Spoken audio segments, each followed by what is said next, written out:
करना चाहूंगी वो ये है कि आपका जो शुगर लेवल है वो एम क्या है। फर्स्ट थिंग इज कि सबका sugar level depending on the patient, depending on the individual, हमारे टारगेट्स डिफरेंट होते हैं। नॉर्मल शुगर लेवल जो है वो 70 to 100 के बीच में होता है फास्टिंग या खाली पेट, यानी कि जब आप सुबह सो के उठते हैं तो आपका जो शुगर लेवल होता है नॉर्मल वो 70 to 100 होता है। अब डिपेंडिंग ऑन आपकी एज कैसी है, कौन से टाइप की डायबिटीज है, कौन से टाइप के ट्रीटमेंट आपको चल रहा है, डॉक्टर आपको एक टारगेट देता है। अगर कोई मेरे पास यंग इंडिविजुअल आ रहा है जो अपना ख्याल रख सकता है तो मैं बोलूंगी कि आप अपनी शुगर लेवल नॉर्मल रेंज में रखें, यानी कि फास्टिंग शुगर 70 to 100 के बीच में रखें। यही कोई यंग बच्चा आ रहा है हमारे पास, आज बहुत सारे टाइप 1 डायबिटिक पेशेंट्स हैं, बच्चे जिनको दिन में 4 बार इंसुलिन लेना होता है। छोटे बच्चों को शायद लो शुगर ना पता चल पाए तो उनका टारगेट हम थोड़ा सा ज्यादा रखते हैं, 120 130 रखते हैं। सेम हमारे जो एल्डरली पेशेंट्स हैं, यानी कि 70 या 80 के ऊपर हैं, अगेन जो अपना ख्याल खुद ना रख पाए या जिनके लिए लो शुगर ज्यादा डेंजरस हो सकती है, तो उनका अगेन हम लेवल 110 20 30 तक रिलैक्स कर देते हैं। दूसरी चीज हमारी होती है खाने के बाद की शुगर। एक और चीज जो मैं यूजुअली बोलती हूँ कि there is no role of random sugar in our diabetic patient. आप अगर अपनी शुगर मॉनिटर कर रहे हैं तो उसका हमें मीनिंग ढूंढना है। तो इधर वो फास्टिंग शुगर होगी या खाने के 2 घंटे बाद होगी, या अगर आपको लो शुगर जैसे सिम्टम्स आ रहे हैं तो आप उस टाइम पे चेक करेंगे। ये जो 2 hours post any meal sugar होती है ये नॉर्मली 140 से कम होती है। अगेन आपके age and type of diabetes के हिसाब से हम 160 या मैक्सिमम 180 तक इसको रिलैक्स कर देते हैं। एक हम बेड टाइम शुगर का ध्यान रखते हैं, कई बार जिनको हमें लगता है कि लो शुगर होने का चांस है या इंसुलिन पे है तो सोते समय कहीं उनकी शुगर लो या लोअर साइड पे तो नहीं, तो एक बेड टाइम शुगर की इंपॉर्टेंस है। और हम आगे देखेंगे एक 3 AM शुगर के बारे में भी जो हम यूजुअली मॉनिटर करते हैं।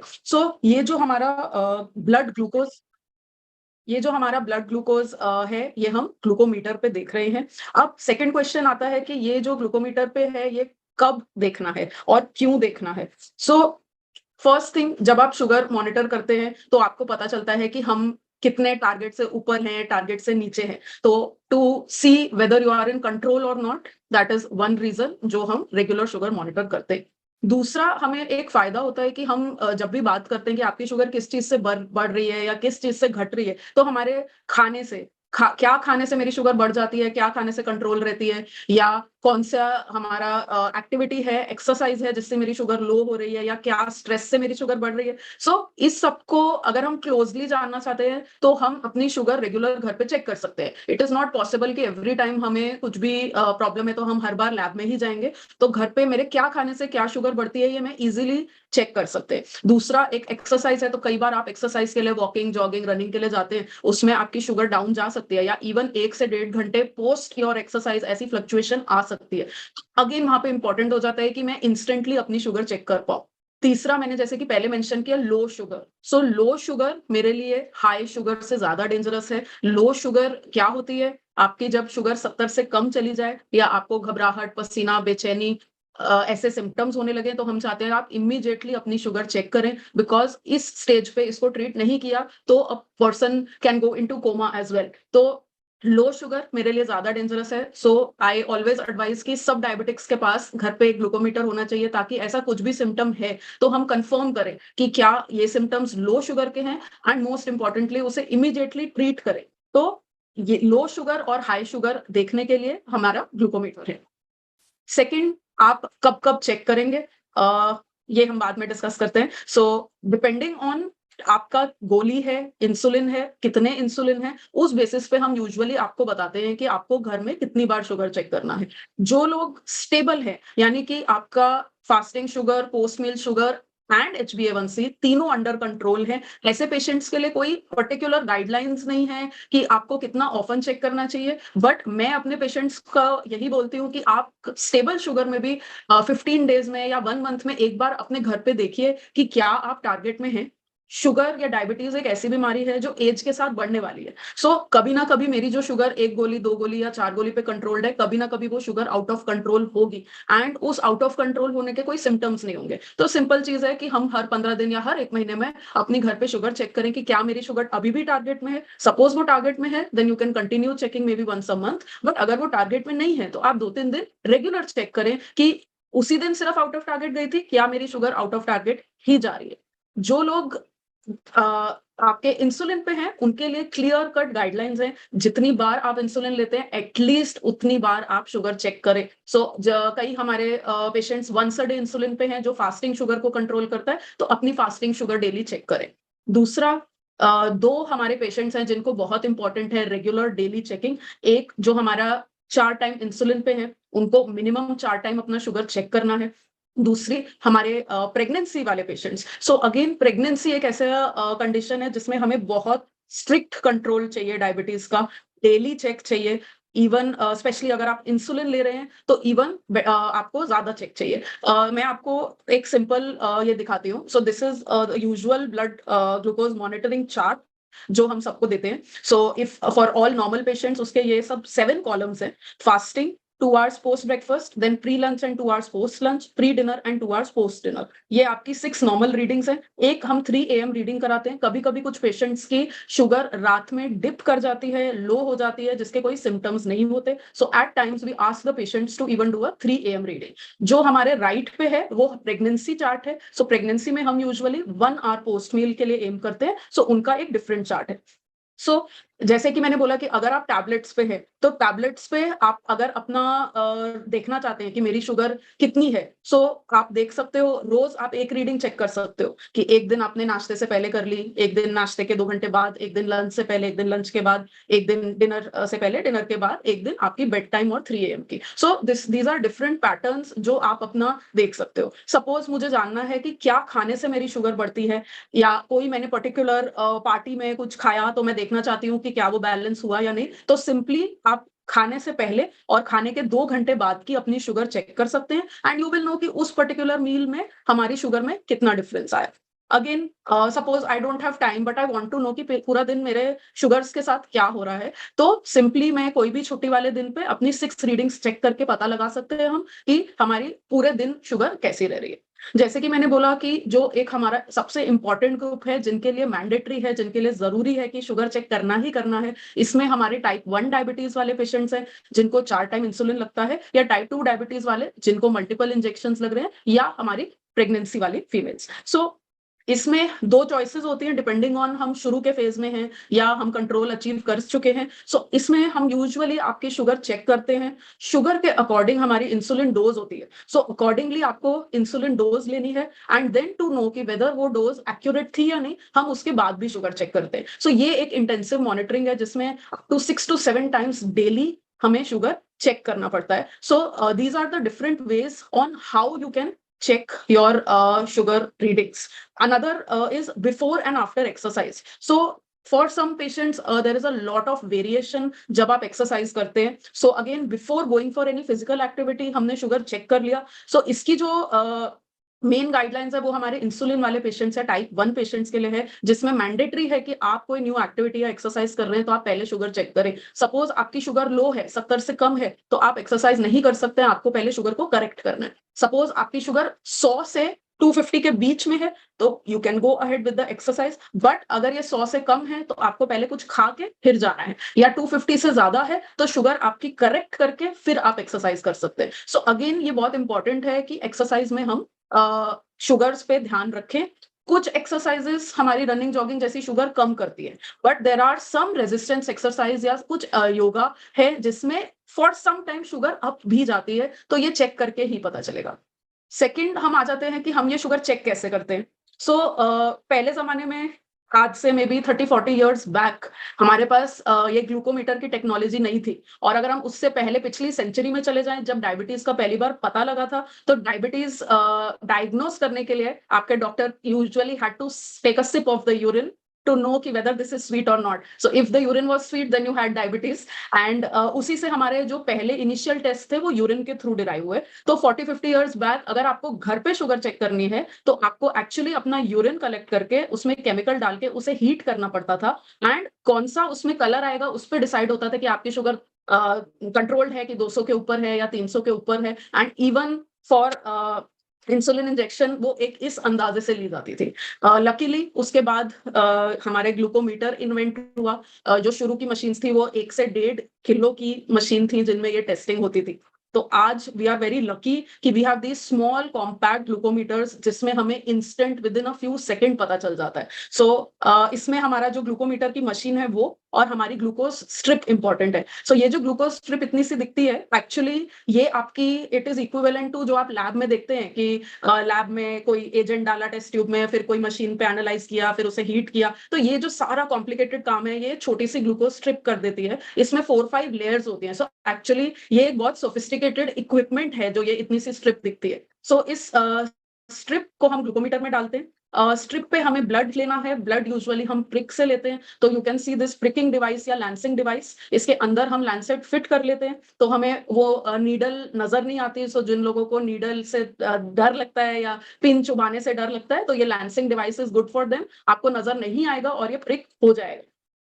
कैसे अब हम इस ग्लूकोमीटर को कैसे यूज करते हैं? सबसे इंपॉर्टेंट चीज, please wash your hands properly before using this glucometer. आपकी उंगली पे कुछ खाना लगा हुआ है, कुछ मीठा लगा हुआ है, उसी के ऊपर अगर आप चेक करेंगे तो रीडिंग फॉल्स आएगा. सो very important that you clean your hands. उसके बाद सिंपली हम जब ये स्ट्रिप को आपके ग्लूकोमीटर के अंदर डालते हैं तो आप ग्लूकोमीटर ऑन हो जाता है. तो ग्लूकोमीटर ऑन होने के बाद हम अपनी फिंगर को प्रिक करते हैं और ये ब्लड जो है जैसे ही हम स्ट्रिप लगाते हैं ये स्ट्रिप ब्लड को अपनी तरफ खींच लेती है और glucometer within a few seconds or maybe a fraction of a second आपको एक रीडिंग दे देता है.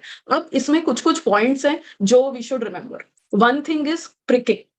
आइडियली हम बोलते हैं कि आप अपनी मिडल या रिंग फिंगर प्रेफर करिए क्योंकि वहां से आपके पूरे हैंड में इंफेक्शन फैलने का चांस मिनिमल है. सेकेंड चीज, कोशिश करें कि थोड़ा सा हैंड वार्म कर लें ताकि आपकी टिप्स में थोड़ा ब्लड आ जाए. ट्राई करें कि आपको फिंगर ऐसे स्क्वीज करके ब्लड ना निकालना पड़े क्योंकि उससे आपकी रीडिंग फॉल्टी आ सकती है. सो इट इज बेटर कि पहले ही हमने थोड़ा वार्म करके यहाँ पे हमारे ब्लड आ गया फिर हमने प्रिक किया. सेकेंड चीज, ट्राई करें कि मिडल और रिंग फिंगर का यूज करें. थर्ड चीज, हमेशा याद रखिए कि आपको जो पेन फील होता है वो टिप पे ज्यादा होता है. यानी कि अगर मैं ऐसे करूं तो मेरी जो टिप है जो टच हो रही है वहां पे मैक्सिमम नर्व्स है, मैक्सिमम पेन है. सो अगर आप साइड्स ऑफ द फिंगर पे करेंगे प्रिक आपको पेन कम होगा. कभी भी एक ही पॉइंट पे प्रिक नहीं करना है वरना वहां पे गांठ या कैलस बन जाएगा. So every time please prick at a different point and preferably a different finger. तो इसको आप रोटेट करते रहेंगे तो वो आपकी गांठ, कैलस या पेनफुल जो स्वेलिंग है वो नहीं होगी. सो इट इज इंपॉर्टेंट कि हम अपने आप को बिना पेन या प्रॉब्लम दिए करेक्टली प्रिक करें. एक जो हमारा लैंसिंग डिवाइस है यूजुअली उसमें डेप्थ होती है 1 2 3 4 5. तो आप ज्यादा डेप्थ वाला चूज करेंगे तो ज्यादा डीप जाएगा. You will not need to squeeze or milk out the blood. So try करें कि वो स्क्वीज या मिल्क आउट ना करना पड़े. Second thing about the glucometer. So हमारे ज्यादातर मेडिसिन और इक्विपमेंट्स आर टेम्परेचर सेंसिटिव. चाहे आप ग्लूकोमीटर स्ट्रिप की बात करो, चाहे इंसुलिन की बात करो, चाहे और थायराइड मेडिसिन की बात करो, all this needs a normal cool temperature. Not fridge or freezer for our equipments but normal room temperature ठीक होना चाहिए. मतलब आप प्लेसेस लाइक किचन या बाथरूम में अपनी चीजें स्टोर ना करें जहाँ पे ह्यूमिडिटी है, हीट है. So keep it in a cool place in your room और कबर्ड और ड्रॉर.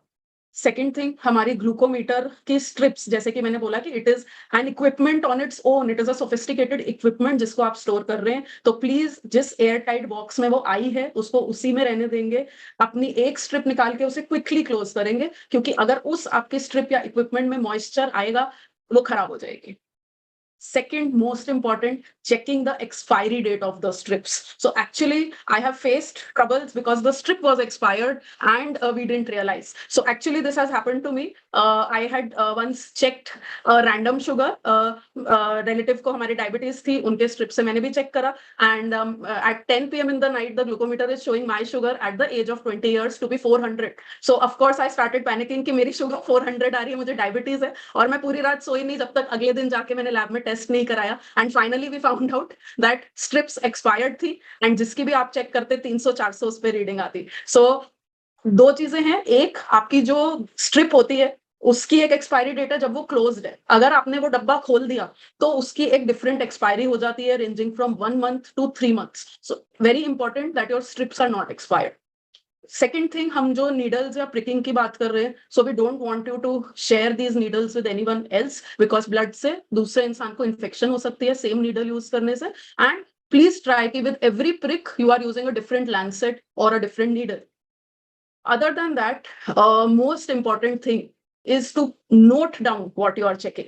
सो अनलेस आप उसे लिखेंगे या फ़ोन की ऐप में स्टोर करेंगे, आपको उसका मीनिंग नहीं समझ आएगा। बहुत सारे पेशेंट्स आते हैं जो बोलते हैं हमने शुगर चेक करी थी एंड आई आस्क्ड देम कितनी थी, सो दे कांट रिमेंबर। तो then what is the point of checking if you can't discuss it with your doctor? So please note down all the readings, whether you want to do it with pen or paper, you want to do it on an Excel sheet, you want to do it on an app, everything is fine, but आप note करें कि sugar कितनी है और फिर हम उसको analyse करेंगे। सो एनालाइज मतलब फर्स्ट थिंग टारगेट में है कि नहीं, सेकंड थिंग जैसे मैंने बोला कि फूड से क्या वेरिएशन आ रही है। सो अनलेस आप नोट करेंगे, आप या मैं या हमारी डाइटिशियन उसको कैसे इंटरप्रेट करेगी कि ये शुगर क्यों बढ़ गई। आप मेंशन उसमें कर सकते हैं अगेन, आपने क्या फूड खाया, आपने कितनी एक्टिविटी करी, क्या आपने उसके बाद वॉक करी, एक्सरसाइज करी। So please record whatever you are checking so that we can make sense out of it and treat you properly.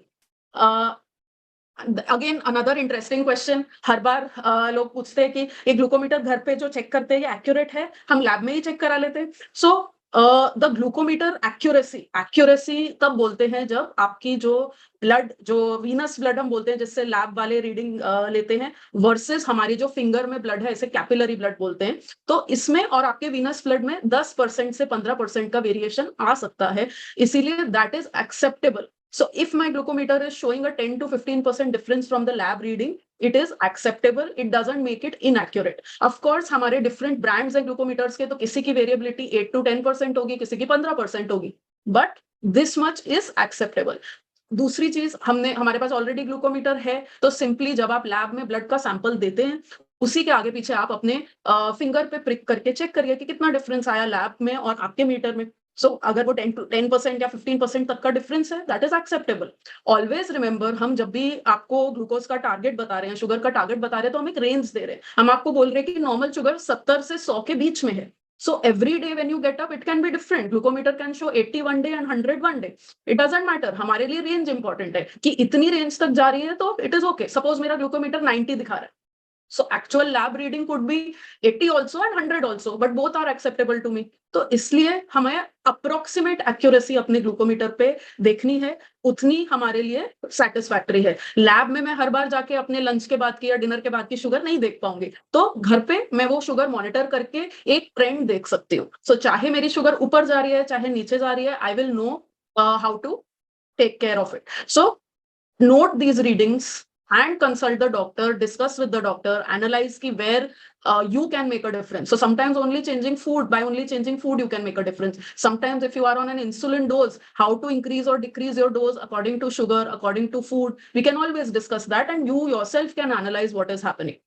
Another thing I wanted to mention for self monitoring. So usually हम जो use कर रहे हैं वो glucometer है, but आज हमारे पास continuous glucose monitoring devices या सीजीएम भी अवेलेबल हैं। सो बेसिकली आप जो आर्म पे देख सकते हैं व्हाइट कलर का पैच, इसको हम एक सेंसर बोलते हैं, जो 24 आवर्स आपकी शुगर की रीडिंग रिकॉर्ड कर रहा है। और जो आप एक मोबाइल या हैंड हेल्ड डिवाइस देख रहे हैं उसको हम स्कैनर बोलते हैं। सो ये जो सेंसर है ये 24 घंटे आपकी रीडिंग्स मॉनिटर कर रहा है, स्टोर कर रहा है, और जब आपको अपनी रीडिंग चेक करनी है आप सिंपली ये स्कैनर को सेंसर पे रखेंगे, आपकी ये रीडिंग आ जाएगी। सो ये हम कुछ स्पेशल केसेस के लिए यूज करते हैं, अगेन जिनको मल्टीपल टाइम्स इंसुलिन चल रहा है या जिनको प्रेगनेंसी है, जिनकी हमें 6 या 7 टाइम्स शुगर चेक करनी पड़ती है पर वो प्रिक नहीं कर पा रहे हैं, किसी को नीडल फोबिया है, या सिंपली किसी की जो शुगर है वो कंट्रोल नहीं हो पा रही है और बहुत ज्यादा फ्लक्चुएशन आ रही है। सो ये हम कंटिन्यूअस ग्लूकोज मॉनिटरिंग डिवाइस लगाते हैं, बिकॉज ग्लूकोमीटर पे आप नहीं चेक कर पाएंगे इतनी टाइम, तो ये you can go for this option called CGM. On the right जो आप देख रहे हैं वो एक पिक्चर है इंसुलिन पंप की। तो हमारे स्पेशली टाइप 1 डायबिटिक्स जो होते हैं जिनको 24 घंटे इंसुलिन की जरूरत होती है, instead of taking insulin pens हम इस पंप में इंसुलिन डाल देते हैं, ये 24 आवर फ्लो करता रहता है। और आज जो हमारे पास टेक्नोलॉजी है उसमें ये जो सीजीएम है ये शुगर इंसुलिन पंप को इन्फॉर्म कर सकता है और इंसुलिन पंप अकॉर्डिंगली करेक्ट करके खुद इंसुलिन दे सकता है। तो आज हमारी जो मशीन या आर्टिफिशियल इंटेलिजेंस है वो इस लेवल पे जा चुकी है जिसमें अपने आप पंप एंड सीजीएम बात कर सकता है। और नीचे जो है वो हमारा ग्राफ है ऑफ रीडिंग्स, जिससे हमें पता चल सकता है कि कब क्या हो रहा है। Again this graph, if you check 6 times sugar, then also you can plot this graph, and otherwise for few patients we use CGM for this. So I think about self monitoring, I think this is what I wanted to tell you, and now we can just unmute